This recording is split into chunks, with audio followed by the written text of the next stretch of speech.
the second e-lecture by Association of Indian Research Scholars, or as we like to call it, AIRS, on the perfect storm, the rise and fall of United Progressive Alliance by Professor Zoya Hasan.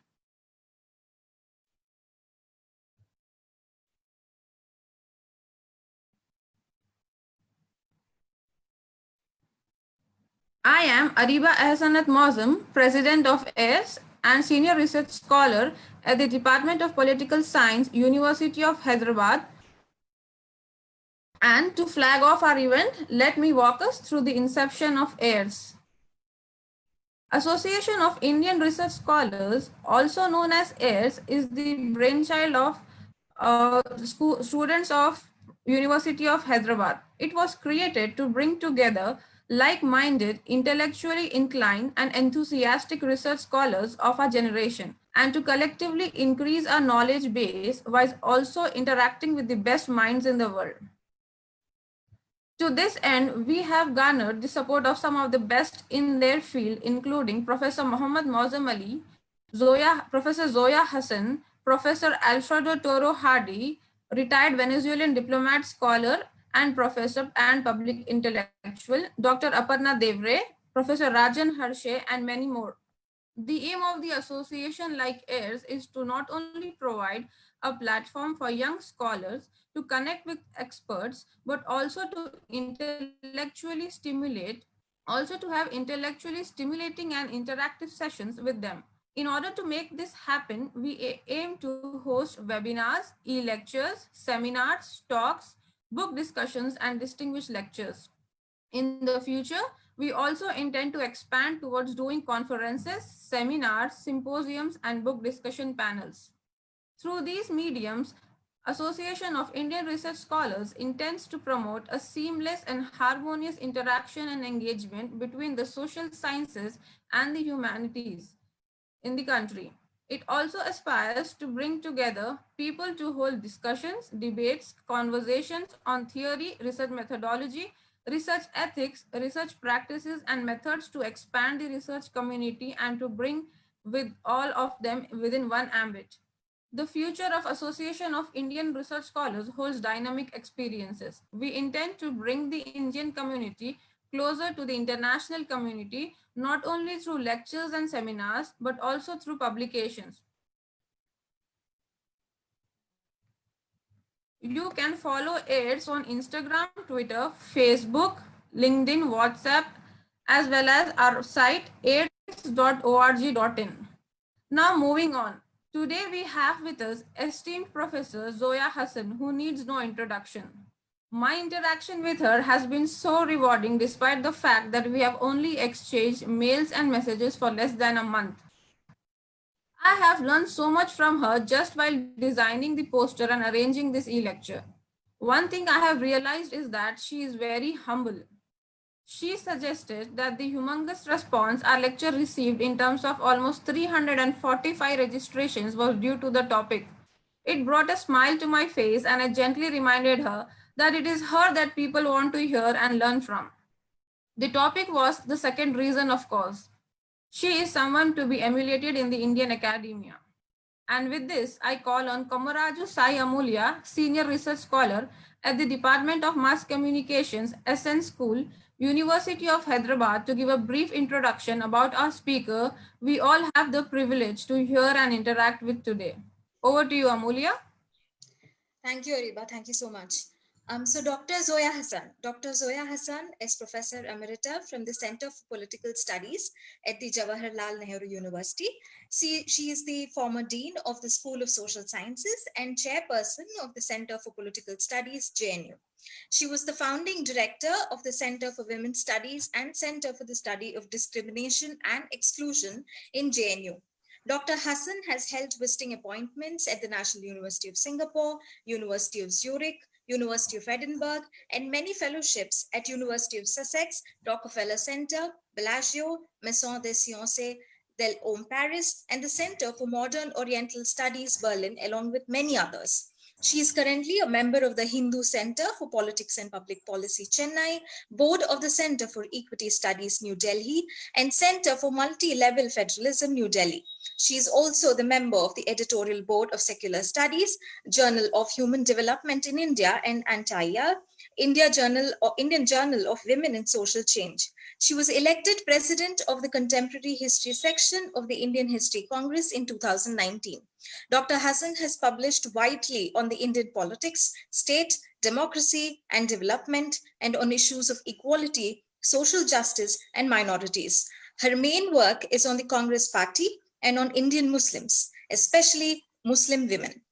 She is the author, editor of 18 books, including most recently, Congress After Indira, Policy, Power and Political Change, 1984 to 2009.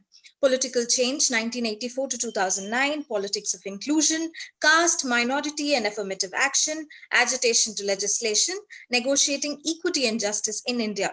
Her forthcoming book is titled The Right Turn in Indian Politics, Polarization and the Eclipse of the Congress Party, 2009 to 2019. Thank you so much, Dr. Zoya Hasan, for being with us here today. Over to Ariba. Thank you, Amulya, for introducing Professor Zoya Hasan. I now invite Professor Zoya Hasan to share her valuable insights on the rise and fall of United Progressive Alliance. Over to you, ma'am.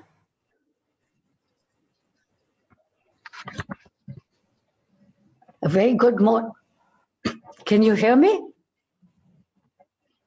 Yes, ma'am. Please Okay. continue. Yeah. A very good morning to everyone. I'd like to thank the Association of Indian Research Scholars, especially Dr. Ariba Moazzam, for inviting me to give this lecture. Thank you very much, Ariba, for all your wonderful initiative and effort. It's a great pleasure to be here. Now, here it is, the perfect storm, rise and fall of the United Progressive Alliance. The Congress Party surprised everyone when it defeated the Bharatiya Janata Party-led National Democratic Alliance, the NDA, in the 2004 parliamentary elections and returned to power at the head of a coalition, the United Progressive Alliance, the UPA. It won again in 2009. Ma'am, if I may interrupt you, I'm really sorry, but your video is off. We are not able to see you, ma'am. I'm really sorry for interrupting you, ma'am.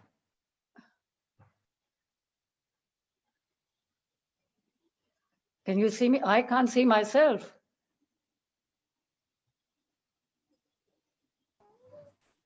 Ma'am, please go ahead. Now we are visible.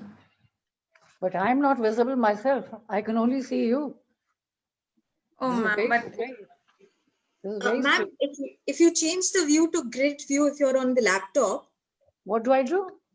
You have to change it to grid view. I think you're able to see just the participant who's speaking at the moment. So what do I do? I can't hear you. I do what? I'm on video. Is it through the laptop that you're on Zoom? Well, I clicked video, so now I can see my photo on top along with the participants. But you're suggesting something I can do. What is it that I can do? Ma'am, you continue speaking, and I think you will. It will be you who will be the bigger. Should I start again then? Yes, ma'am. Thank you. Okay, the Congress Party surprised everyone when it defeated the Bharatiya Janata Party-led National Democratic Alliance, the NDA, in the 2004 parliamentary elections and returned to power at the head of a coalition, the United Progressive Alliance, the UPA. It won again in 2009 with a larger share of seats, which is 206, which afforded the Congress an opportunity to play a stronger role in the UPA. Dr. Manmohan Singh became the Prime Minister for a second time. By 2011, however, the UPA was already on the defensive. It is important to examine why a government that was popular during its first term and was re-elected with larger numbers in its second term and which had delivered record economic growth fell from grace so quickly. The question is what had gone wrong and why did the UPA collapse and why its progressive shift couldn't be sustained. There's sharply differing opinions about what went wrong. According to its critics on the right, the UPA government was corrupt. It squandered resources on populist schemes like the National Rural Employment Guarantee Act and the National Food Security Act. And it reversed the benefits of liberalization and starved growth enabling sectors like infrastructure. On the other hand, the UPA's critics on the left believed that the Manmohan Singh government had succumbed to corporate influence and became a promoter of crony capitalism, which intensified economic inequalities rather than economic inclusive growth, and hence it lost the support of the people. Now, this lecture questions the conventional wisdom that declared the UPA an unmitigated disaster and blamed its political and economic mismanagement for its collapse and for its inability to counter the BJP. In hindsight, it seems the political crisis that engulfed the UPA was not caused by policy paralysis, about which we heard so much in UPA's second term, or crony capitalism, that certainly existed, and unbridled welfarism that might have hurt economic growth. The perfect storm was a consequence of a concerted effort of powerful groups inclined towards the right, notably the corporate sector, the middle classes, and the media, who wanted the end of a seemingly left-leaning UPA, at least in rhetoric, if not substance. The annoyance of these groups was possibly provoked by opposition to Sonia Gandhi in particular, who was seen to be emphasizing a rights-based agenda, social welfare schemes, including the welfare of minorities, which irked a large conservative constituency that had emerged in opposition to the UPA. Professor Hasan, if I may please interrupt, and apologies to you, we are still unable to see you. There seems to be some problem with the video. Could you please check if your camera is on, please? Where is the camera? On the laptop, you should be able to see on the Zoom. So there's mute, there's the mic button. No, mute, and there's stop, and there's video, participants, chat, share screen, record, reactions. Yes. So video, maybe integrated camera is on, it seems. It says select a camera, integrated camera. Did you select the camera then? Camera is not the issue. Well, it says integrated camera, that's already ticked. All right. Ma'am, can I help you out? This is Danish here. So Yes. if you see the video icon specifically, it should say Should I go to video stop settings? video. Pardon? No, you don't need to go to the video settings. Is the video icon reading stop video below it? Yeah, it is. It is on then. But still the participants, as we are not able to see your video. You see, the point is when I, can you see now? No, I'm sorry, I don't know, there's some problem. Can we do one thing, ma'am? There's let's see, there is a Zoom. Should I try and go into another Zoom program rather than your link and try that? No, Danish and Dr. Hasan, do you think it would help if Professor Hasan would share her screen and we could see what's up with that? Okay, share screen. Should I click that? Yes, ma'am. Okay, I've done that. No. Danish, can you see ma'am's screen? No. Okay. Ma'am, please choose the screen that you want to share. This is Zeba here. So what do I do? Once you click on share screen, there will be an option of choosing the screen. So if you can choose Zoom, if you can click on Zoom right away, no, so then what it do will I show us click what now? is going on. What do I this Zoom screen. But I'll have to, you mean I go out, I leave and then do again? Yes, No, ma'am, ma'am. that is better. I leave? You could leave and come back into the meeting, ma'am. Well, I'm leaving the meeting. There are suggestions from the participants. They're not very particular about Seen the on the video. video. Yes. Yeah. Yeah. So if we could just continue, that is also fine, ma'am. If you prefer to continue like this, that is not an issue. Yeah, but it's creating so much. Let me see. Let me try this other one. 1 second. I think your link is not working. Can you hear me now? Ma'am, Yes. please continue, ma'am. Yes, ma'am, we can hear you clearly. Please continue. Yeah, because we are just it's getting interrupted again and again. So one loses the Yes, flow. ma'am. So what do we do? Yes, We ma'am, continue? definitely. Yes, ma'am, we continue. This is unfortunate, but let me see if I can leave and do it again.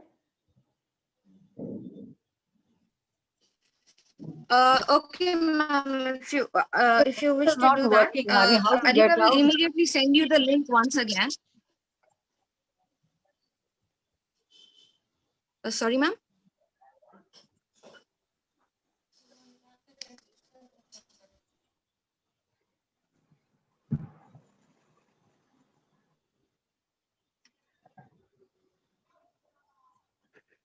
No.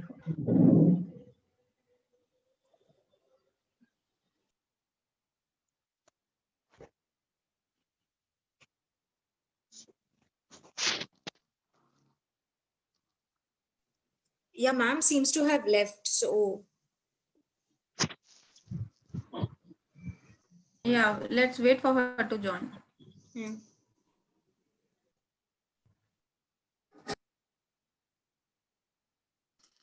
Ariba, can you send her the link again so that she has easy access to it? Okay.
Is it okay now?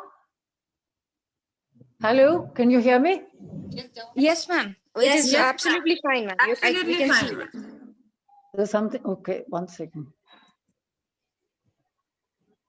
And you can see me now? Yes, ma'am, we Yes, can see ma'am. you. I can't, but that's okay. I don't know what the problem. Some That's problem okay. here. Anyway, I can't see. So I'm just Okay, ma'am. continuing now and whatever because Yes, ma'am. Yes, ma'am. Yes, ma'am. There will be no more interruption, ma'am. I hope so. Okay. So I'm not going to start all over again. I just continue from where I stopped. Yes, Okay. yes, ma'am. Yes, ma'am. Or do you want me to start all over again? No, ma'am. No, ma'am. Please continue. The annoyance of these groups was probably provoked by opposition to Sonia Gandhi in particular, who was seen to be emphasizing a rights-based agenda, social welfare schemes, including the welfare of minorities, which irked a large conservative constituency that had emerged in opposition to the UPA. The obvious leadership gap in the Congress-led government also played a role, as did unchecked corruption. Equally importantly, the Congress did not realize that the political ground had shifted. It underestimated the political disposition of large sections of society which favored a majoritarian idea of India based on Hindu supremacy. The formation of UPA. Both during its first term in office and in its second term, the UPA was made up of a group of primarily secular political groupings. The first UPA was significant as it promoted an idea of social democracy. However, the second UPA lacked direction and cohesion, and there was a widespread perception that the center did not hold. The first UPA managed to strike a fine balance between various interests while it took some crucial decisions and pushed through important rights based legislations, and at the same time, it had managed to clock 7.4% GDP growth until the global downturn. And as a result, the country had achieved the status of the second fastest growing economy in the world. Now, the UPA had taken advantage of high economic growth and the revenue it generated to pilot several welfare measures that enshrined a new set of socio-economic entitlements through legally enforceable rights. Now, some of these programs, whose purpose was really to compensate the poor for the deprivation they suffered, signaled an emphasis on state as an instrument for redistribution and indicated an attempt to chart a progressive ideological course. But some of these programs, like the Employment Guarantee Program, the Forest Rights Act, and the National Food Security Act, the NFSA, provoked a strong opposition, which compelled the government to go slow on these policies. Two positions were in plain sight. One was a nebulous social democratic platform that shared misgivings as regards to neoliberal economics, advocated an inclusive approach, and favored a larger role for the state and social welfare. On the other side, there were many senior leaders in the party and government who favored the neoliberal model with its emphasis on high growth, fiscal consolidation, and economic reforms. Now, the success of UPA 1 had rested on a balance between Manmohan Singh's pro-market agenda and Sonia Gandhi's social welfare agenda, which was supported by left parties, which she leveraged. That is to say, she leveraged their support to push this agenda. But the Congress itself was deeply divided on the strategy of growth come welfare. There was no consensus on the way forward with regard to this combination. The core difference was regarding the pace of economic reforms as a way of accelerating high growth and the extent of public investment required for social welfare and for inclusive growth. One key political difference between the two UPA coalitions was the absence of left's support. The departure of the left created a political void at the heart of the coalition. Under UPA 2, there was no left pressure pushing it in a progressive direction. Even as there was no outside pressure on the Congress, there were hardly any advocates for a radical social agenda inside the party. Rather, it was under serious political pressure to pursue policies that would please the middle and upper middle class constituency and enlist their support for the Congress. Importantly, after the 2009 election victory of the coalition, hubris had set in. During the first UPA, Sonia Gandhi had done the political heavy lifting while Dr. Singh had run the government. This arrangement, which worked well under the first UPA, came under strain in the second UPA as relations between the PMO and the Congress had seemingly collapsed. This unique arrangement was also used by its critics to discredit the Prime Minister and, of course, the Congress Party for creating dual centers of power or a diarchy, and thus weakening the position of the Prime Minister. Winning the 2009 election with growth rates still high, the Congress assumed that all was well with the coalition and that it was well positioned to assert its primacy in the coalition. The mandate was clearly overread as an endorsement of the Congress to override the pulls and pressures of coalition politics. Not surprisingly, the coalition started unraveling in the early days of UPA 2. From time to time, coalition allies would threaten to withdraw support over policy disagreements, and indeed, several allies walked out of the coalition, most notably the TMC led by Mamata Banerjee. Congress's own lack of cohesion and ideology exacerbated the problems as it appeared torn between differing strategies on key policy issues. From the Telangana fiasco, of which many of you know much more than I do, to the uncertainty over the Women's Reservation Bill, Operation Green Hunt against Maoists, to the manner in which the forest and agricultural lands were taken away from tribals and poor villages, to environmental issues, to corruption, to promulgating policies for food. Often the sharpest opposition to government policies had come from within the Congress and even from within the government. The rift seemed to have begun with the Women's Reservation Bill. Sonia Gandhi first goaded and then directed a reluctant government to ensure its passage in the Rajya Sabha despite obvious political risks. Secondly, the reconstitution of the National Advisory Council, the NAC, in 2011 was a major source of uneasiness in government circles and outside it. It rang alarm bells, even though in its second avatar, NAC wasn't as effective as it was in its first term.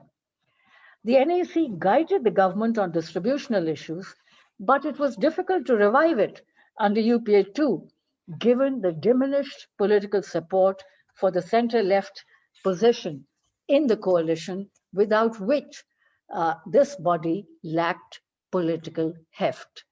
As a result, most of its recommendations went unheeded and were unacceptable to the government. Despite these differences, the media and the corporate sector did not spare the NAC because they feared that its sheer existence would nudge the government towards more and more social welfare programs. It expected the government to put these on the back burner and take up economic reforms in all earnestness. They were keen to stop the NAC in its tracks, and indeed they did. Running out of steam. The economy had achieved, as I said in the beginning, 8.4% growth in the first 7 years of UPA, but ran out of steam after the global downturn in 2008. Growth rates recovered briefly in 2009 and 11, but began declining soon after. Critics blamed the Congress for the economic slowdown and its inability to stem the domestic fallout of the economic downturn, even as Dr. Singh blamed it on the global slowdown. The elite and middle classes were not convinced. For them, declining growth rates raised questions over the UPA's managerial capabilities and, above all, the sustainability of the UPA's social model. In the event, they were merciless in their denunciation of the UPA because they did not, and I quote someone, because they did not see it as their own government, but one that works essentially for the poor, as one analyst put it. The politics of food security epitomized the problems in striking a balance between growth and equity. Food security was the Congress Party's program, underscored in the manifesto itself to ensure a minimum quantity of affordable food to all poor households in the country if the Congress was voted back to power. But compared to other social legislations, the NFSA took much longer to reach fruition because of significant differences between the government and the Congress, and also because of the attack that it faced as wasteful public expenditure. The public debate blaming wasteful social policies such as NFSA was, of course, prompted by the BJP's strong disapproval of the UPA.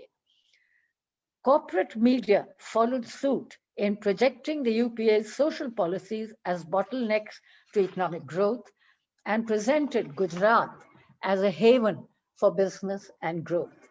This played an important part in shaping the public discourse from 2012-13 around the economic slowdown and eventually leading to the fall of UPA. The political debates that took place in newspapers, magazines, and television studios quickly proliferated through social media platforms because by this time, social media was very important, perhaps even more important than newspapers and so on. All this was putting the Congress and its government on the back foot. All this churning, of course, started with the outbreak of corruption scandals that took a huge toll on the moral legitimacy of the government and the ruling party, putting it on the back foot. The 2G and Colgate scandals were the most serious controversies that had put both the government and the corporate world in hot waters. Now, the 2G spectrum was a bellwether case that rocked the UPA. This was the allocation of mobile telecom spectrum for second generation services on the basis of first come, first served system, which became the subject of a raging furor and controversy. The Comptroller and Auditor General of India, CAG, Vinod Rai, had discovered through his intensive research that the 2G spectrum allocation decision, to quote him, was the biggest scam in world history and pegged the loss, or what was really a presumptive loss, of rupees 1.7 lakh crore to the country. This report was then leaked to the media, thereby creating a perfect storm, which is the title of my lecture. The media went to town and suggested that rupees 1.7 lakh crore had actually been pocketed by somebody, leading to the allegation that this was one of the biggest scams ever. The estimates, however, were of how much money the government could have raised from an auction, which is of course important. So in that sense, it is a presumptive loss, but the public at large believed that the presumptive loss was an actual loss, and the repeated use of the word scam suggested that someone had actually stolen the money. Kapil Sibal tried to explain that it was a zero loss for the government as the main concern was not revenue but tele-density, network, mobile penetration, etc. But his zero loss explanation was ridiculed, it was laughed at, he was literally laughed out of court, and he never repeated it thereafter, and neither did any of the ministers in the UPA government. Adding fuel to the fire, on March 23, 2011, the Times of India broke the story of irregularities in allocation of coal mining concessions to private firms between 1993 and 2011. This was definitely serious. The CAG report obtained by the newspaper said that the coal blocks allocation had led to unjustified benefits to the private sector. Appearing on the heels of a series of corruption scandals, the coal scandal further triggered a storm of criticism across the country and virtually paralyzed the government. By sacking some of its own ministers for their impropriety, Congress tried to retrieve lost ground, but this did not make it appear moral and high minded. Instead, it contributed to the public perception that the UPA government was full of crooks. When the 2G licenses were eventually auctioned, after the Supreme Court had cancelled the first lot of 2G licenses, the CAG's estimate was shown up as an exaggerated figure, which actually it was. Nonetheless, the damage had been done. Rupees 1.776 lakh crore became a pictogram of the gigantic scale of corruption. An editorial in the Economic and Political Weekly went on to note, quite correctly, that there is, and I quote, a direct link between the claims of 1.76 lakh crore loss in the 2G scam and the election of Narendra Modi in 2014, quote closed. But there was no effective rebuttal from the Congress. The matter was only made worse when senior Congress leaders refused to speak to the media or the public. Under attack from the Supreme Court and the CAG, the government was so much on the defensive that it lacked the moral authority to communicate quite how much it had achieved in its first term and to a great extent in the beginning of its second term as well. Both Dr. Manmohan Singh and Sonia Gandhi believed that the best response to this was to insist that they had no significant role in the decisions taken by the respective ministries and officials. The barrage of scams under Manmohan Singh's watch, however, left his image in tatters. His integrity was in total shambles. By making him the target of attack, the BJP turned him into a political liability. Surely the Prime Minister's own handling of these charges tarnished his reputation and took a huge toll on his government and his parties. But it's clear then, from what I've outlined, that most of UPA's difficulties had arisen from the politics business network and the scams it engendered. The relationship between state and private capital came under greater strain after the Vodafone controversy and a series of high-profile tax disputes, including shutting the door on the contentious and damaging issue of retrospective taxation. The Income Tax Act was amended in 2011 with retrospective effect, making offshore deals in India taxable.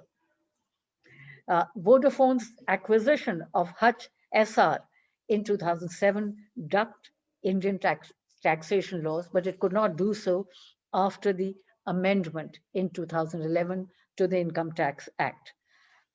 The retrospective amendment was meant to bypass a Supreme Court verdict which ruled that Vodafone's transaction was not taxable in India. Now, this annoyed, that is the change, the amendment to the Income Tax Act, annoyed Vodafone and business groups in general, giving rise to the impression that the UPA government was not business friendly, despite Manmohan Singh being at the helm. The Vodafone case sealed that feeling among big business that had emerged as a formidable power center in India's political and social landscape. Then the slowing down of economic reforms had also upset the corporate sector because they had believed that with the left parties out of the way in UPA's second term, the Congress will go ahead with economic reforms.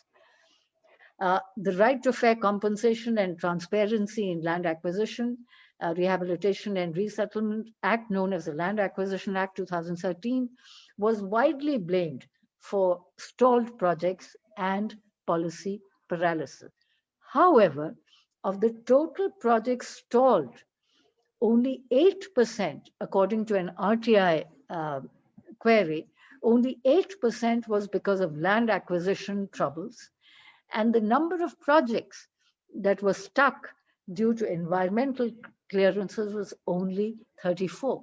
The rest were because of uncertain conditions in the market and various other reasons. Now, nonetheless, the Congress was concerned about charges of policy paralysis, and countering these charges of policy paralysis, the government announced policy changes and reform initiatives to introduce foreign direct investment in multi-brand retail in November 2011. This was its big sort of thrust to economic reforms, so to speak. The cabinet approved it, even though and raised. The cabinet cleared FDI in multi-brand retail, and the limit on foreign investment in the insurance sector was raised from 26% to 49%. Now, the cabinet's nod for pension and insurance reforms was designed to pump up sentiments. It was supposed to spur the stock market. Of course, as we know, or rather, as all of you know, the trigger for the reform campaign came with the return of P. Chidambaram as finance minister, replacing Pranab Mukherjee, who had consistently warned against it, that is, against FDI. But significantly, the reform agenda did not really take off, largely because the Congress was trying to please both sides. Its dilemma was apparent in 2013 when Rahul Gandhi, then vice president of the party, tried to placate big business and dispel the swelling criticism of industrialists by highlighting the strong connections between the Congress and Indian industry. He told a gathering of the Federation of Indian Chambers of Commerce and Industry that members of the industry are stakeholders of the Congress party, and that he had removed an obstacle to growth by changing the minister, the environment minister, who was then Jayanti Natarajan, who had, in the perception of businessmen, delayed environmental clearances. However, a year later, Rahul Gandhi said, let me make it clear.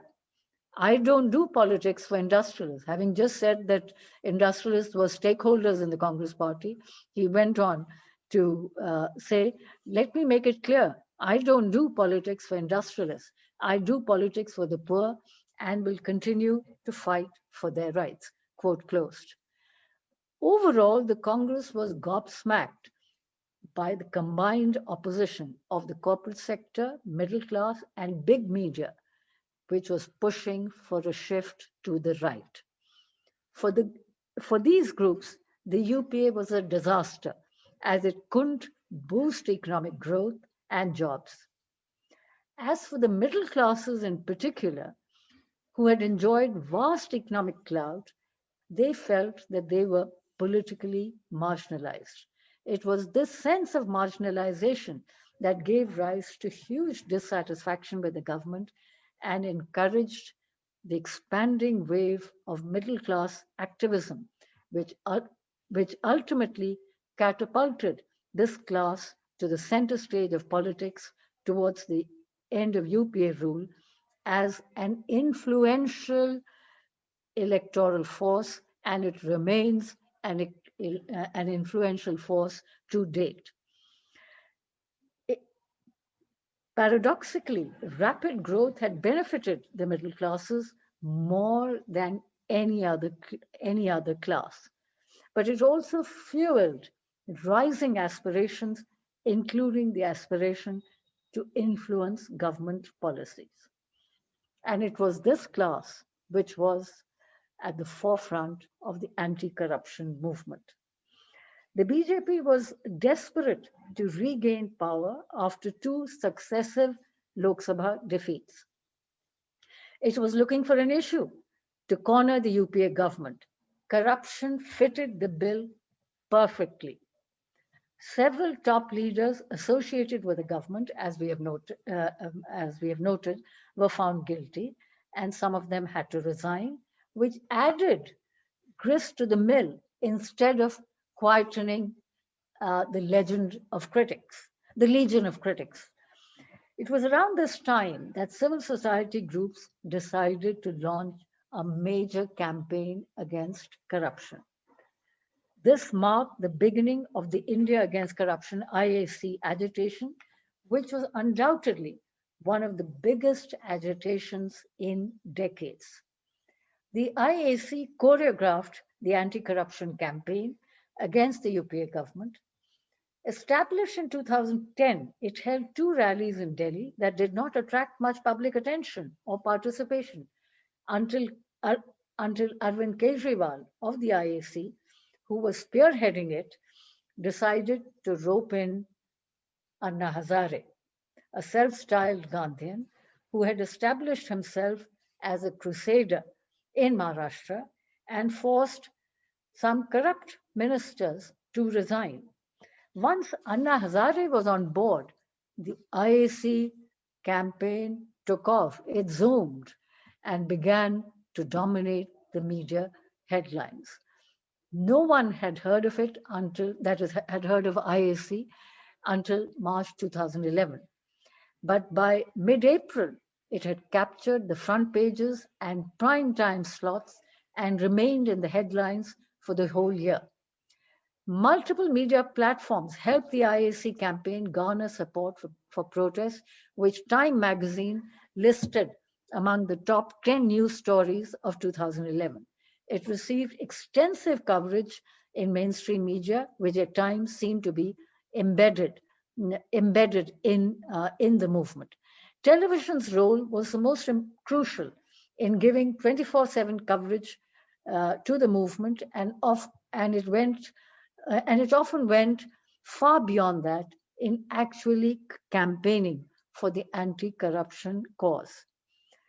Hazare's Fast was the first real social networking campaign in India, making comparisons with the Occupy Wall Street movement and Arab Spring, which had also witnessed spurts in cyber activism. More than even television and so on, the social media had mobilized thousands of people to volunteer for this campaign. The massive media attention encouraged large numbers of middle class people to come out on the streets in support of Hazare. And in April 2011, Hazare embarked on an indefinite hunger strike to demand a strong anti corruption laws, or the Lokpal. The Congress leadership was caught off guard completely by the strength of his support. Hazare's 96-hour fast brought the government literally to its knees. He called off his fast after he managed to wrest a major concession from the government, which was a joint drafting committee comprising Hazare's nominees and ministers in equal number, 5 each, for drafting the Lokpal bill. He also managed to include several of his companions, representatives from Team Anna, as they were popularly called, in the committee to draft the bill.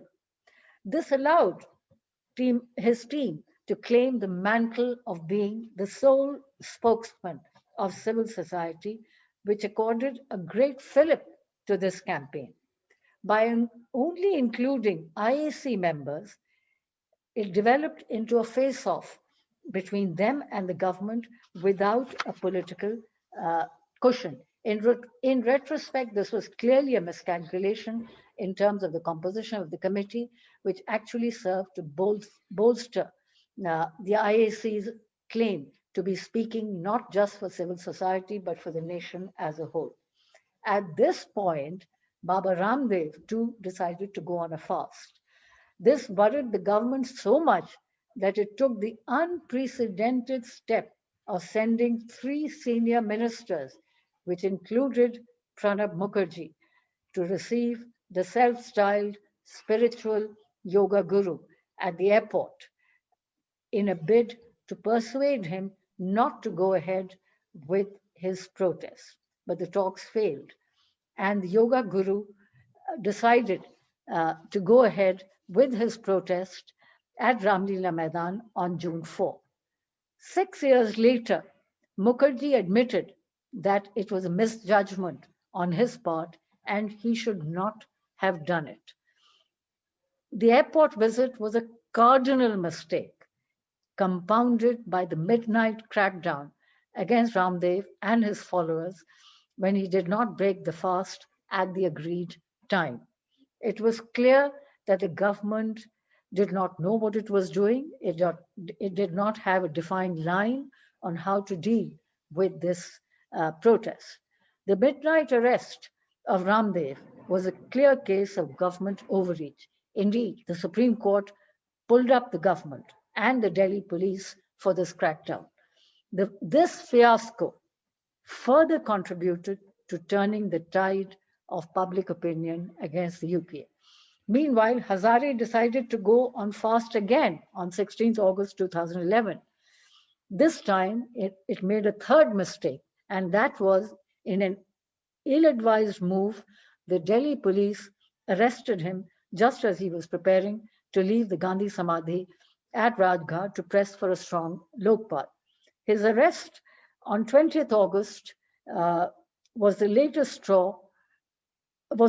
straw on the camel's back. This blunder prefigured the fall of the UPA and the Congress. The government and the party were clearly divided on how to deal with this agitation.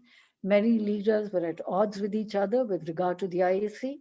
In the end, government negotiators managed to defuse the crisis and persuaded Hazare to break his fast before things totally spun out of control. But the massive political mismanagement had aggravated UPA's political crisis.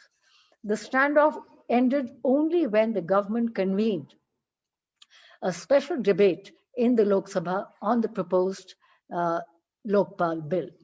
Soon after this victory, the anti-corruption campaign began to peter out, which was apparent from the thin attendance at Hazare's fast in Mumbai on 28th December. However, by now it had changed national politics by playing a major role in the defeat of the Congress party in the Delhi Assembly elections in 2013 and the general elections in 2014. The campaign had developed from being an opposition against corruption into something much more expansive, resulting in a regime change and the formation of a right-wing government at the center. At its peak, few campaigns have captured the public imagination quite like the IAC-led anti-corruption movement. It had taken Delhi by storm as it managed to gather wide swathes of public support on this issue. But the point that I wish to emphasize is this: that this was not a spontaneous movement. It was conceived and backed by a group of people affiliated to or sympathetic to the RSS. A seminar on black money organized in April 2011 by the Vivekanand India Foundation, a think tank affiliated to the RSS, set the ball rolling. Soon thereafter, Hazare and Ramdev began their fast against corruption, accusing the Congress of having abetted it. A senior RSS leader claimed that large numbers of their cadres were out on the streets, building momentum for the agitation and lending support to it. Officially, of course, they denied participation, even while eager to take credit for the storm that shook New Delhi in the summer of 2011.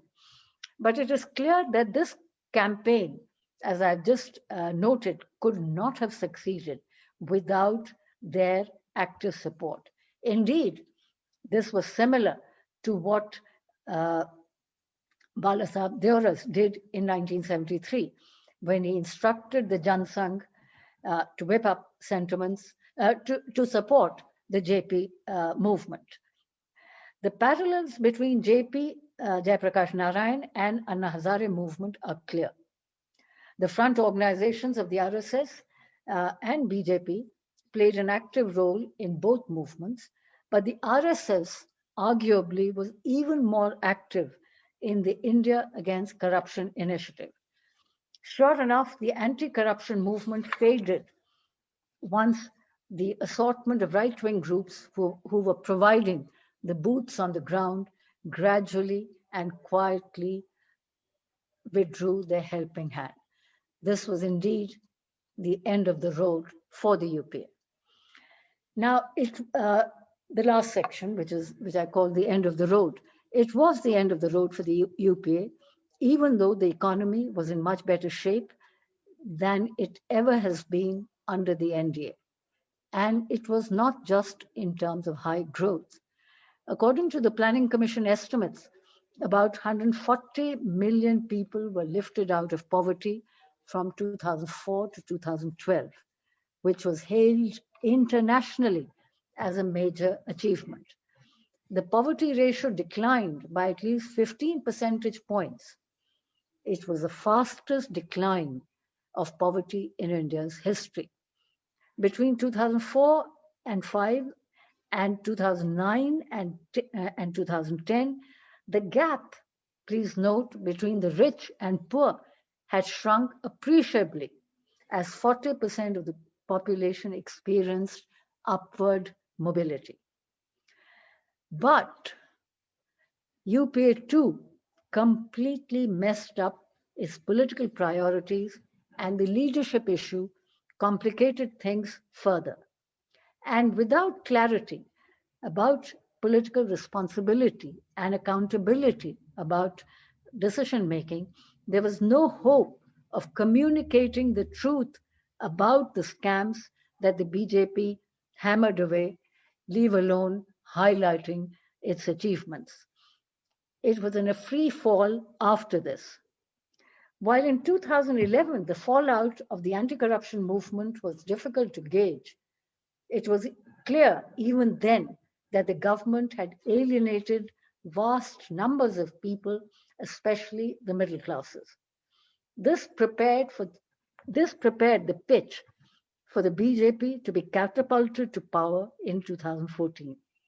The Congress, fighting with its back to the wall on allegations of corruption, lost the battle on this very issue in the elections, despite having introduced the right to information, the RTI, which was the single biggest instrument for excavating information on corruption and eventually establishing the Lokpal. Paradoxically, it was the BJP which reaped the bumper anti-Congress harvest that the IAC had unleashed by emerging as the champion of anti-corruption. This definitely took a toll on the government and the ruling party, but I would argue that there was more to it than disgust with corruption and crony capitalism. It is now clear, 6 years later, that this campaign was not simply aimed at ending corruption, but it represented, more importantly, a disapproval of social democratic politics and policies by powerful sections of society. Also, the BJP had clearly sensed the decline in government's ability to resolve issues and swiftly moved into the political vacuum. Their calculation was simple: the UPA is melting, Congress is sinking, and this is the opportunity to corner it, and they succeeded remarkably well in putting the Congress on the mat, and they did so by disrupting Parliament on a daily basis to force the Prime Minister to resign.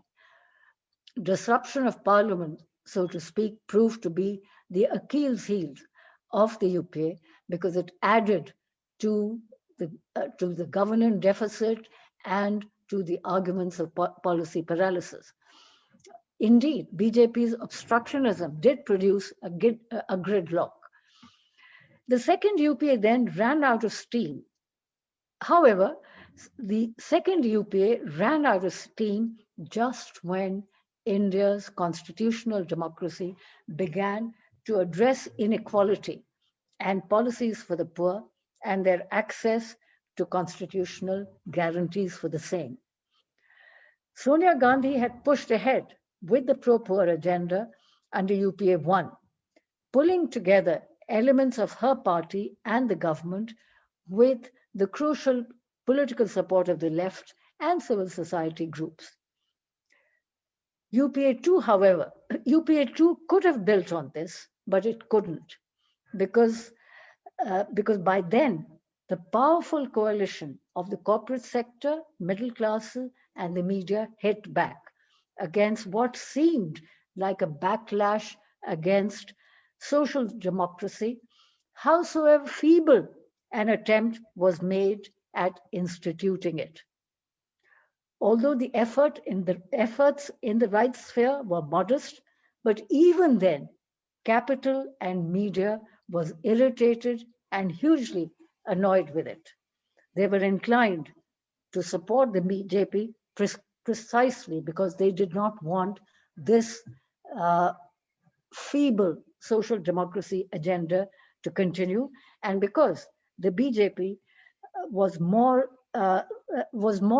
sort of pro-business, and this, as I just said, took the form of a backlash against the UPA.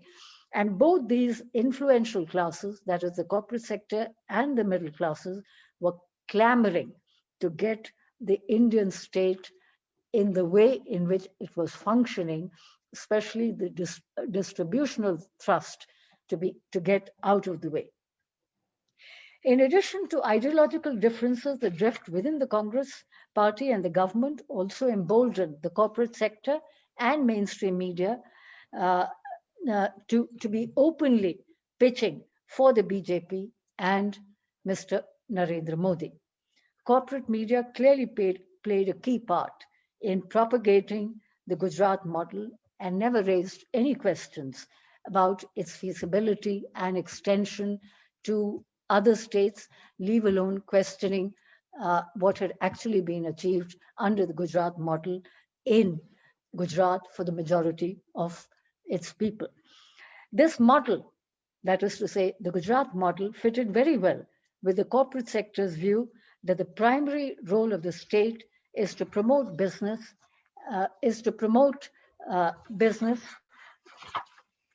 surveys before the elections found that 75% of top corporate leaders wanted Mr. Modi to be the next prime minister of the country.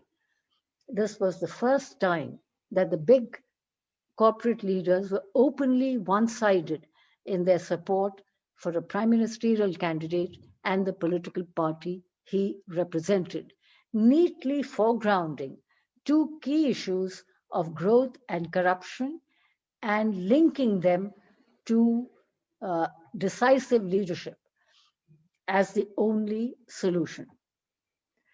Not surprisingly, the BJP received massive corporate spending and easily outspent its rivals. It is also no surprise that the BJP still today has complete monopoly over corporate money with or without electoral bonds. If anything, the electoral bonds have, as we know, almost 90% of the money from electoral bonds has gone to the BJP. While the reality behind the claims of the Gujarat model was highly questionable, its popularity was a sign of things to come. It was a sign of new India, which was waiting to be born. The UPA's socio-political paradigm was pushed aside to make way for a right-wing takeover of the state by the BJP RSS in the name of the Hindu majority. It was a coup in slow motion, as an author historian put it. As a consequence, India's social socio-political landscape was radically altered. 6 years on, it is clear that the Gujarat model's projection itself had been a scam. The model has been exposed for what it is: lopsided and disparate development. It is a textbook case of what development should not be like.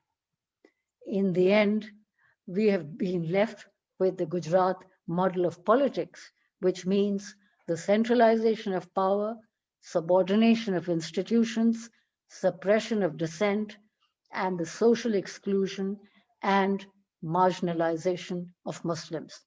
Thank you very much.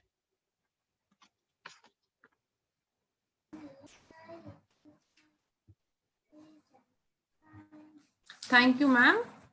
It was a very enlightening experience listening to your analysis, which was so succinctly put forward. There are few questions from the participants that we would like to ask you, ma'am. Shall I begin with the question and answer? Can you just wait 1 second, please? Sure, ma'am.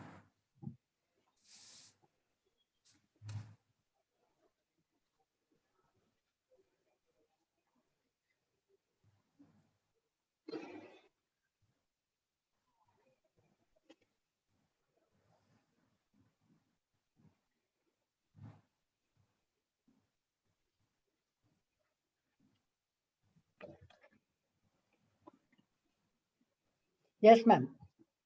Yes, ma'am. The first question is by Mahib Sanar, sir. He is asking whether if UPA 2 would have been efficient like UPA 1, do you think BJP would have still won the 2014 general election with such huge majority? Should I answer or take? Yes, ma'am, please do. Okay. I mean, this is an important question and a question that we need to certainly think about. But my own sense is that BJP would have won the 2014 election even if there was no policy paralysis, and even if the BJP had, even if the UPA government had functioned efficiently. And the reason is that during the 10 years of UPA rule, or this 10-year period, I think there was a significant social and political change. There was, of course, economic change as well. In fact, UPA was a victim of its success precisely because so many people had done better than before. Their aspirations to do even better were that much greater. And with the economic slowdown, those aspirations could not be achieved. So certainly that was one factor. The second, of course, was that there was political change, and I think the BJP and the RSS were working on the ground, and they were able to build an argument and a perception about the UPA as a government that is not only inefficient, but a government that is also pro-minorities, that is indulging in minority appeasement and so on and so forth. And clearly, the appointment of the Sachar committee, even though that was done under UPA 1 and not to UPA 2, I think there was a lingering and growing opposition, even though there was only so much that the Sachar committee had been able to do. So I think and I think we should also not underestimate the political propaganda that was under the surface. And thirdly, and importantly, and we know this from what is happening today, that the media and corporate controlled media played an extremely important role in discrediting the UPA and in building up support for and the need for an alternative to the UPA. Thank you, ma'am. We have another question from Tanushri Arora. She is asking whether if disillusionment of the corporate middle class was the main cause, and what role did the Hindu majoritarian play in bringing NDA to power? I think she means BJP. Yeah. I think both were important factors. I think you're quite right in suggesting that the disillusionment and discontent and unhappiness of the corporate sector uh, was certainly an important part, even though the corporate sector had done very well. And in fact, one of the problems was precisely the kind of concessions that were being given. And if you have read some of the accounts of that period, it's clear that some of these concessions and the whole banking crisis and so on was largely because of the way in which loans were being given to the corporate sector on the basis of just a telephone call. So there was a lot of so it's not as though the corporate sector not was not being taken care of, but they were unhappy, obviously, about some of the other legislations, and particularly, as I said, the Vodafone controversy and this whole idea of a retrospective taxation was, as I said, the last straw. So in a way, it's really quite curious that the corporate sector turned against this government in the way in which it did. And here, clearly, the then Gujarat Chief Minister played an important part in wooing the corporate sector. And please do remember that the corporate sector, led by Ratan Tata, Mukesh Ambani, uh, uh, and various other really big business tycoons, were the first to endorse the Gujarat Chief Minister as a candidate for Prime Minister way back in early 2013, much before his own party decided to make him the prime ministerial candidate. And then also, those Gujarat business summits played an important part. And then the shifting of the nano factory from West Bengal to Sunand in Gujarat, and the huge concessions that were given to them in terms of land and so on and so forth. All this indicated that here was a chief minister and his government which was willing to give so much support to business. The second point that you're making about majoritarianism. Now, the interesting thing is this, that I think the two seem to be going hand in hand. What we have now is what can be called corporate Hindutva, if one might coin that term. It's corporate plus majoritarianism. And the corporate sector seems to implicitly, if not explicitly, go along with majoritarianism. This is not to say that individually most of the corporate leaders would be pro Hindutva, but they're willing to set that aside and support the chief minister and this government. And I do think that the whole Tanishq controversy and the prompt withdrawal by Tanishq, which is a Tata company, is an indication of where the corporate sector stands vis-a-vis this government. So to answer your question, it is both, and it is this combination of corporate sector support and majoritarianism which seems to enjoy considerable support on the ground in some parts of the country, not all, in North India, in Northwestern India, and also in some parts of Eastern India. But I think just the support in North and Northwestern India, which sends so many members of parliament, is significant. That has given a permanent home to the idea of majoritarianism. So therefore, you're quite right in suggesting, which is how I read your question, as both being important for the success of BJP, because it's a very powerful. I mean, so you have economic support, and you have an economic support and a political idea that has gained traction. Thank you, ma'am. There's another interesting question by Dr. Om Prakash, sir. He is asking whether it was only political movement and unclear economic policies for failing of UPA government and lack of strong leadership which was responsible for the defeat of UPA. Well, I think the leadership crisis was certainly a factor, was perhaps an extremely important factor because, well, as I said, I mean, this whole dual power centers was an issue. Dr. Manmohan Singh was not elected to the Lok Sabha. He was a Rajya Sabha member. He was obviously not the political leader of the UPA. The political leader of the UPA was the chairperson of the United Progressive Alliance, that is Mrs. Sonia Gandhi.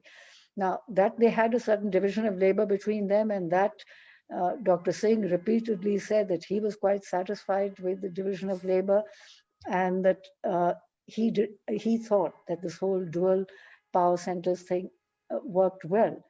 But at the same time, there was obviously considerable concern within his own government as well as outside about the functioning of this whole system.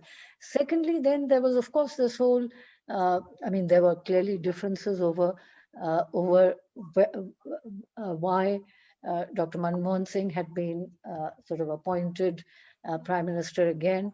There were many of his supporters who attributed the success of UPA 1 and the fact that Congress did better and won 206 seats in 2009 was attributed to Dr. Singh, but there were others who were not willing to give him that credit. So that created differences. And obviously there were also differences on leadership within the Congress party. And we know that there were serious differences between Dr. Singh and Pranab Mukherjee, although Pranab Mukherjee, as we also know, was extremely important to the coalition, regardless of whether he was actually heading the government or not. His importance to the UPA as its principal troubleshooter went much beyond any position that he held in this coalition government. And then there was, of course, the Rahul Gandhi factor.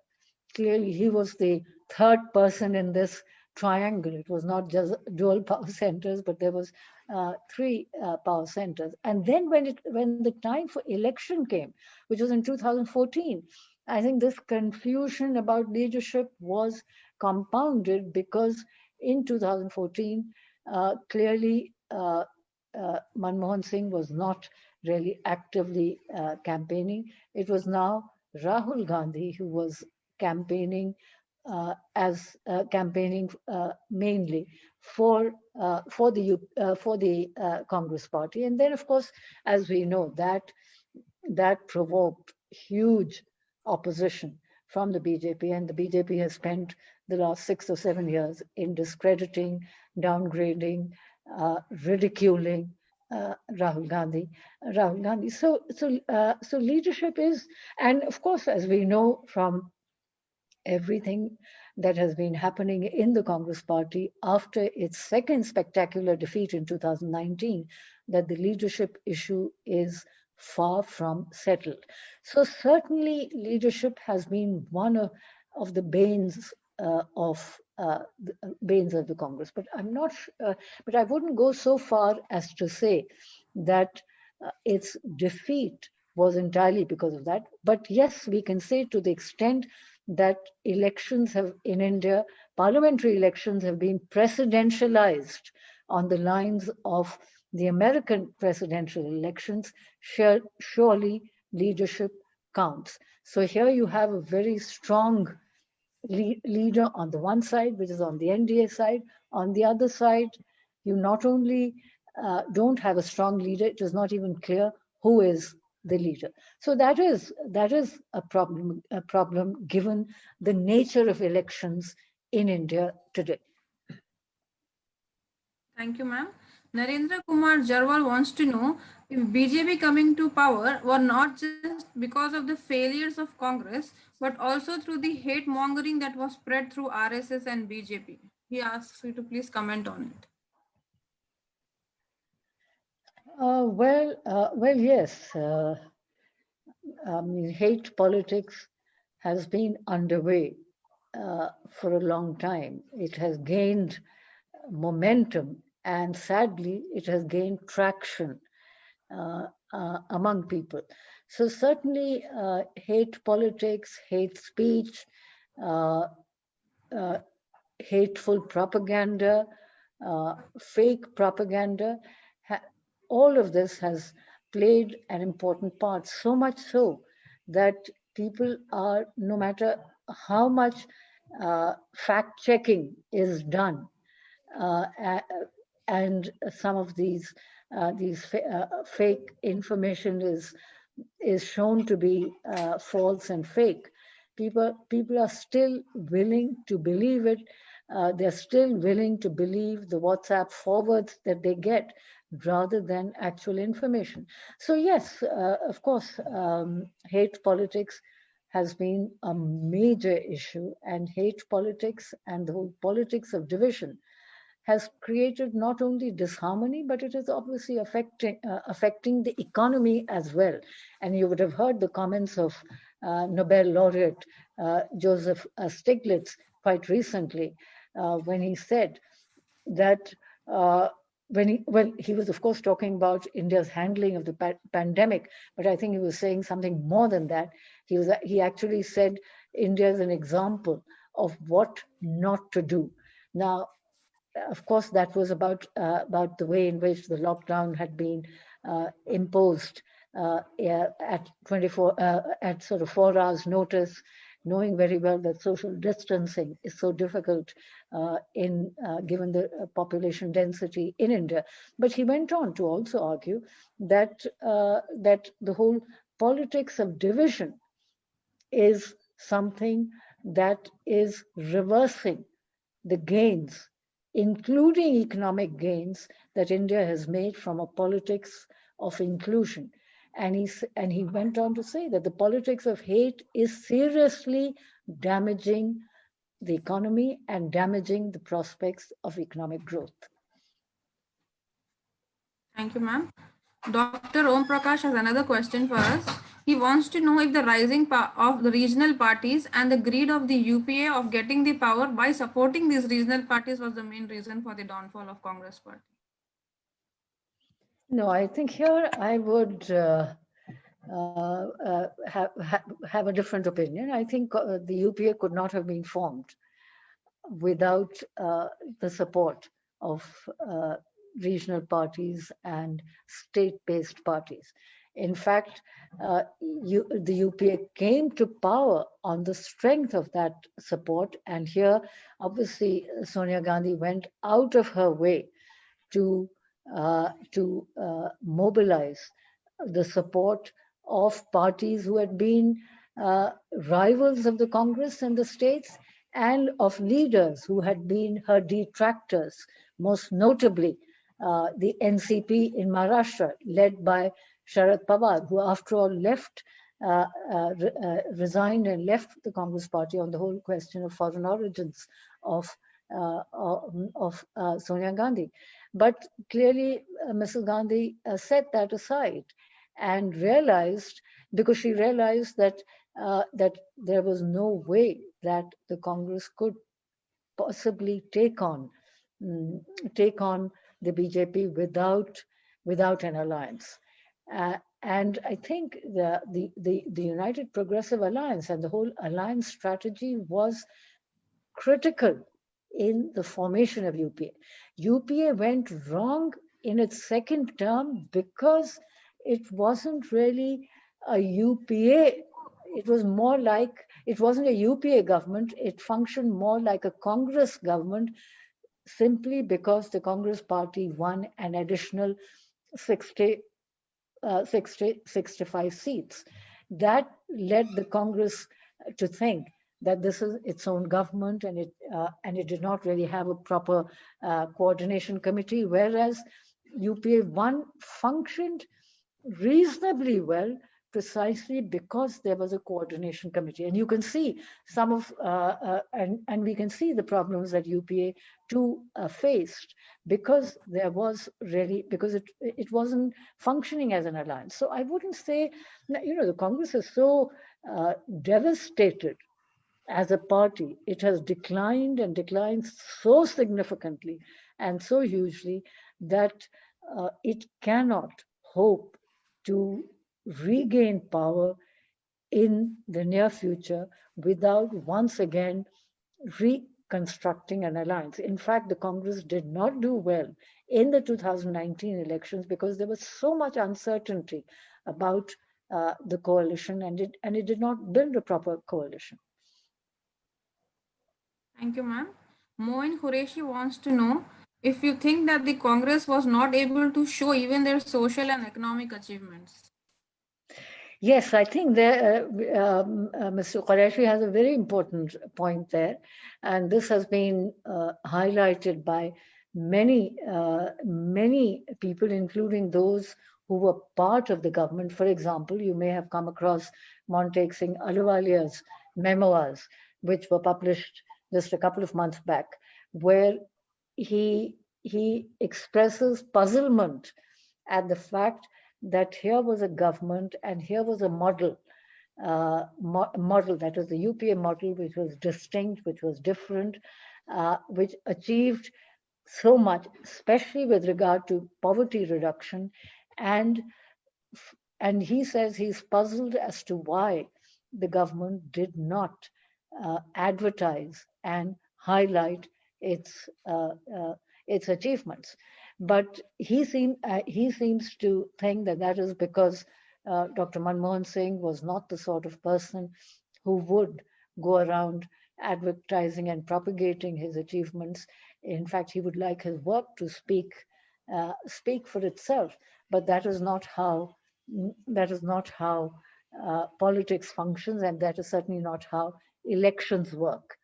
You have to highlight. And I think here, clearly, the party government differences, the dual power centers, all this played some part in terms of who should be given credit. Should the party be given credit, or should the prime minister be given credit? So I think all of these factors perhaps played a part in why the Congress was not able to highlight and propagate its achievements. It almost seemed like they were embarrassed about it rather than to be proud of their achievements, especially in the sphere of poverty reduction. That's a very valid point, ma'am. Thank you. Nitin Jacob Thomas wants to know that the anti-corruption movement, which was clearly orchestrated with a hidden political agenda.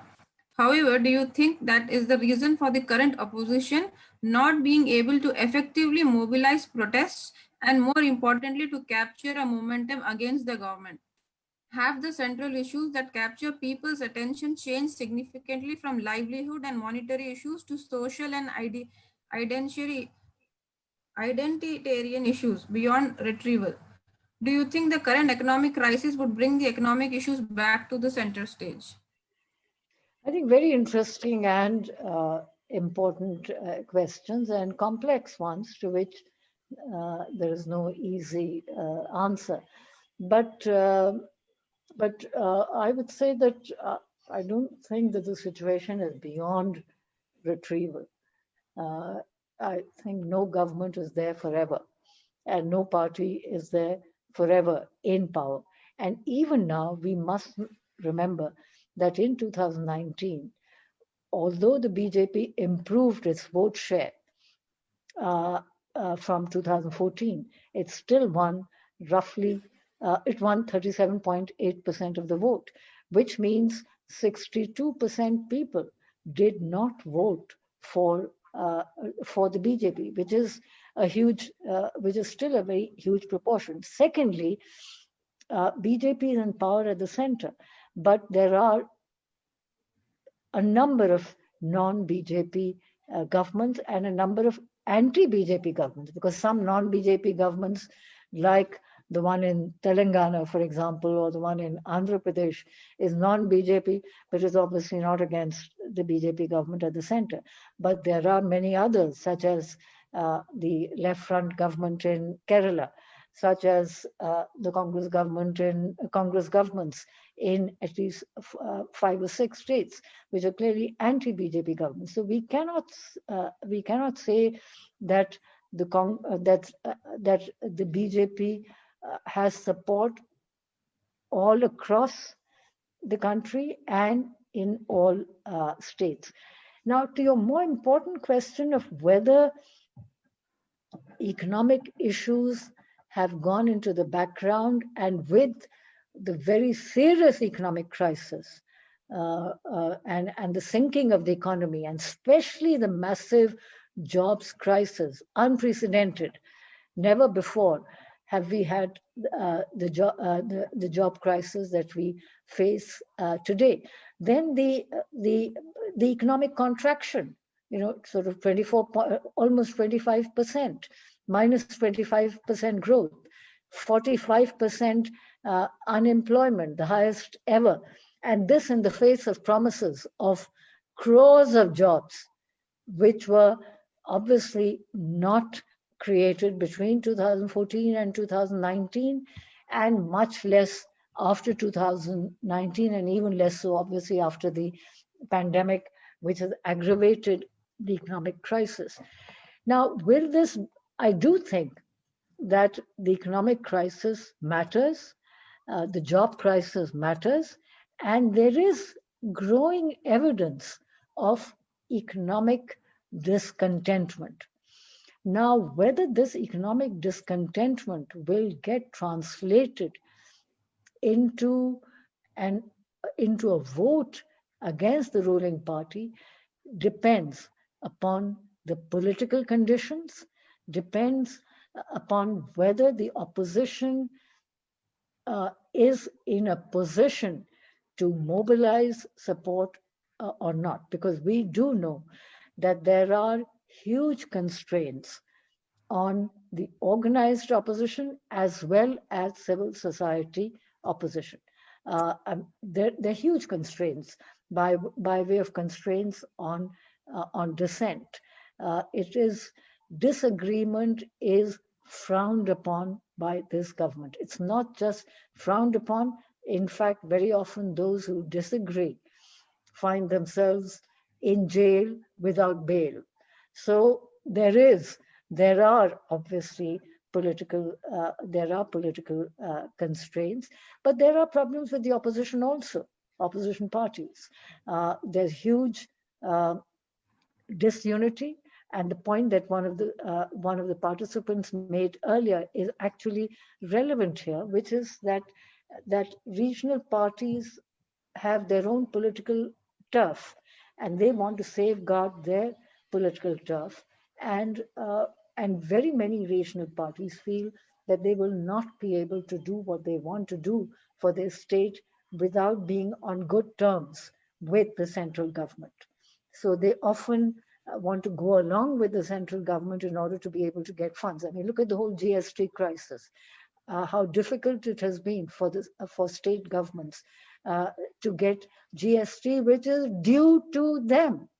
And it's only just a couple of days ago that there is some kind of resolution of the whole GST payments issue.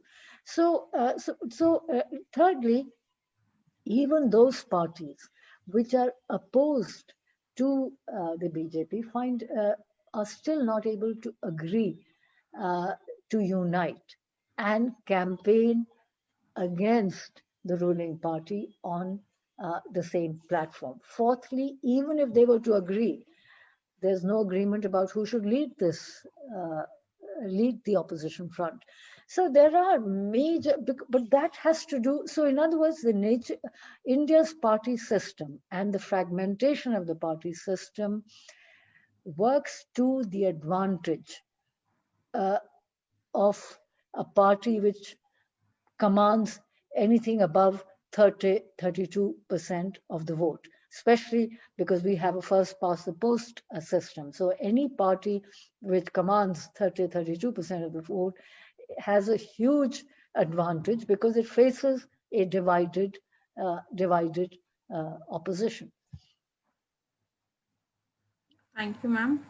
Amulya Sai from the Department of Communication, University of Hyderabad wants to know that the Cambridge Analytica sort of opened the conversation about micro-targeting of voters through social media platforms such as WhatsApp, Twitter.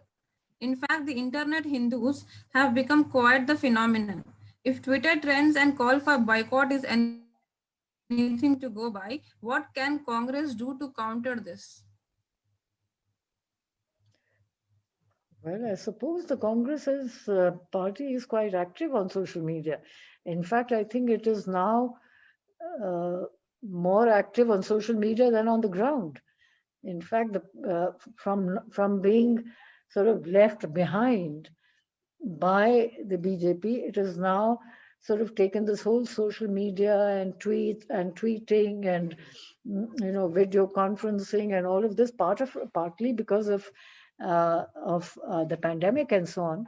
But even otherwise, I think they're quite active on social media now. They may not have the kind of social media paraphernalia that the ruling party has and the kind of investment that they have made in social media. But I think the Congress is fairly active. I would say that now the issue is that they have to go beyond tweets. They have to get off tweets and go onto the ground and mobilize support, as they have done, for example, on the farmers issue and so on, or in the Hathras rape case issue, and they have to do so in a sustained manner. True, ma'am. This is a very interesting point, ma'am. The next question is by Muhammad Ali Putur. He wants to know if the significant impact of IAC was disapprove the UPS social democratic drives and pro-poor policies. Why is it that BJP faced continuous failure in Delhi, whereas both the first and second AAP governments have taken a total of measures that is not in the interest of either the RSS or the corporate sector? Sorry, what is the second part, the last part? I didn't Ma'am, hear the corporate part here. yeah, he wants to know that in Delhi, where Yeah, both that first, I heard. yes, ma'am, have Yeah, they taken a lot of measure, but why is it not in the interest of either the RSS or the corporate sector? I think if I understand your question right, it's an interesting one. You're basically saying that why is it that BJP has not done well in Delhi, even though it was, as I have argued, effectively behind the anti-corruption movement? I think that is an important question. So in a way, one could argue that there were two beneficiaries of that anti-corruption program, in that um, the Congress lost on that platform to Delhi, to AAP in Delhi, and to the BJP at the center. Let us not forget that the Congress was in power for 15 years in Delhi, and Mrs. Sheila Dixit was a very popular chief minister. But the whole anti-corruption thing destroyed Delhi, apart from all the factionalism in the Delhi Pradesh Congress committee. Now, BJP has not been able to displace AAP, partly because of the kind of leader that Arvind Kejriwal is. He seems to appeal to middle class people, and also because of the service delivery that the AAP government has done in Delhi, which has benefited large numbers of people. And also, I think people seem to like sort of the anti-politics, so to speak, of AAP. So all of that has helped up, and you're absolutely right that BJP has found it very difficult to deal with or to counter AAP's popularity, as we saw in 2000 in the 2020 elections, despite the humongous political effort they put in, they still did very, uh, very badly. But I think that was also because perhaps the whole politics of division put off people. Yes, ma'am. Thank you, ma'am. There's another question on social media. I think you have more or less answered that. Kanu wants to know that what is social media's role in downfall of UPA and rise of BJP? What is social media's role in the rise Of of BJP? BJP and downfall of UPA. Well, we've already discussed it. Most Yes, definitely, ma'am. the More or social less, we have discussed social it. media has played a very, very important role, and it continues to play a very important role in the propaganda about the BJP, and it is particularly important in the time of elections. Thank you, ma'am. There's another question by Adil N, who wants to know whether the BJP government was trying their maximum to implement the idea of Hindu Rashtra, and they have done it in most parts of North India. Can we hope for a change in government, and will our economy come back into an equilibrium, or will India turn into a Hindu Rashtra by erasing all other communities of people? Well, I don't think a Hindu Rashtra has yet been established. We still have a constitution, and that constitution is a secular constitution, and all uh, leaders and functionaries of government have to take their oath to the constitution. So as long as we have a constitution in place, there is hope that we will not become a Hindu Rashtra. And also, I think the country is too large, too diverse, too uh, mm, too heterogeneous to be ruled by a singular ideology. There will always be disagreements about that. There'll always be those who will insist on diversity, which has been India's great strength. India is a beautiful country precisely because it is so diverse, and it has also cherished that diversity. Unfortunately, that diversity is and plurality is under threat. But let us also note that there is a lot of concern and a lot of opposition to the attempts to impose a singular ideology. I think in the last few months, the reactions that have come, even from sections of the media, which is fairly pro government, uh, for example, on the whole attempt to capture Bollywood, or on the Tanishq, on the withdrawal of the Tanishq advertisement, seem to suggest that there is a large section of people who who are concerned.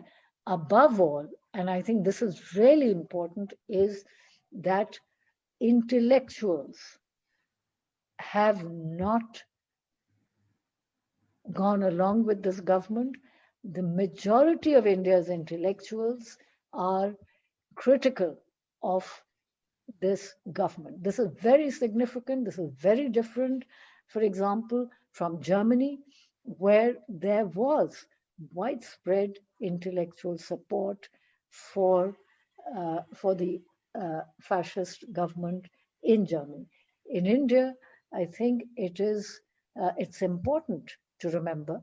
It's important to remember that intellectuals have not really walked across to the BJP, which is part of the reason why this government is fairly anti-intellectual. Also, I think there are now significant oppositional movements. The most significant, of course, were the public protests against the Citizenship Amendment Act. The pandemic obviously led to the withdrawal of that protest. But that, if the IAC movement against corruption was one of the biggest after independence, I would say the anti-CAA protests were even bigger than the anti-corruption movement, in the sense that it was more widespread, it was all across the country, it was not concentrated in Delhi, it had cross-class support, it had support across genders, across communities. Now, in the end, of course, it had greater support from Muslims because they felt that they are likely to be affected by this. But let us not forget that from the middle of December till the beginning of January, for almost 3 weeks, there was considerable support from non-Muslims. In fact, there are assessments which suggest that during that period, 40% was non-Muslim and perhaps 60% Muslim support. So there's that. Now there's, of course, this whole farmers movement. And look at the countrywide outrage against the Hathras horror. So I have given you at least 4 areas. There's intellectual opposition, the anti-CAA protests, the farmers' protests, and then, of course, the anti-rape protests and outrage across the country. Now, all of this suggests that there is no ready and easy acceptance of this singular ideology. So there is no reason for us to lose hope. There's every reason for us to be optimistic that dark times will go away. Very well said, ma'am. There's a question by Danish Heather. He wants to know that do we see a similar trend in domestic politics internationally, where social democratic, that is center-left agendas and parties are being voted out by the right-wing politics, being merged with corporate agendas? What would be the trend in short-term future? Well, you know, the coming to power of a right-wing government in India was very much in keeping with trends, with worldwide trends. India was not the only country to elect a right-wing government. This happened, as we know, in so many countries in Europe, of course, in the United States, above all, the election of Donald Trump, Brazil, Philippines, Turkey. There are just so many, the Czech Republic, there are just so many countries which have elected a right-wing government, replacing centrist or left of center government. So there was a shift to the right everywhere, and in that sense, India was very much a part of that shift to the right. And as to the corporate sector, yes, of course, they're part of that because the shift that we're talking about is a shift which, to some extent, is a consequence of the neoliberal turn, which started, of course, more than 2 decades ago. But many centrist and center-left governments were not able to do what needed to be done to deal with the deprivation and suffering that neoliberal economic policies had caused. And therefore, apart from other cultural and reasons, and of course from the rise of nationalism in many parts of the world and the rise of populism. So this populism, in a sense, or nationalism, as we know in India, as indeed in the United States and several other countries, has the support of people who somehow think they have lost out or have not really gained from the benefits of neoliberal economic development, which has benefited, the elite, which has benefited the upper classes, the upper middle classes. And so there's also a resentment of the elite, both in economic terms as well as in cultural terms. And we know that in India too, and as we can see, for example, in the election campaign of Donald Trump against Joe Biden, against the Democratic Party and Joe Biden, that there is that whole anti-elite sentiment. And paradoxically, the working classes, you would expect, would support left of center parties, but they are actually supporting the right, because they think that somewhere under the center left dispensation, they have not gained what they should have gained. Thank you, ma'am. I think with this we end the question and answer session. I now request Amulya to deliver the vote of thanks. Over to you, Amulya. Thank you, Ariba. Thank you so much, Dr. Hasan, for that lucid presentation. I'm sure that I speak for all present here today when I say that it was a true honor to hear you speak. And I thank you for taking the time out of your busy schedule to join us and give us this thought-provoking lecture. I'd also like to take this opportunity to thank Danish Haider, Salma Jahan, Mohammad Farisuddin, Zebat, and Hania Haider for their unfailing support. I'd also like to thank everyone present here for their enthusiastic participation and questions. Finally, I would also like to make a special mention of the president of AIRS, Ariba Ehsanat Mozam, for bringing to fruition the second lecture of AIRS. Thank you. Over to you, Ariba. Thank you, Amelia. With this, I call the lecture to an end. Ma'am, I would really like to thank you once again from all of us present here. We would like to see all of you again for our next lecture on Bihar Assembly elections on October 24th at 11 a.m. by Professor Afroz Alam. Once again, let me thank all of you for joining us and making this event a success. Have a wonderful day ahead. Stay safe and stay inspired. Goodbye. Thank you. Thank you, ma'am. Thank you. Good day, ma'am.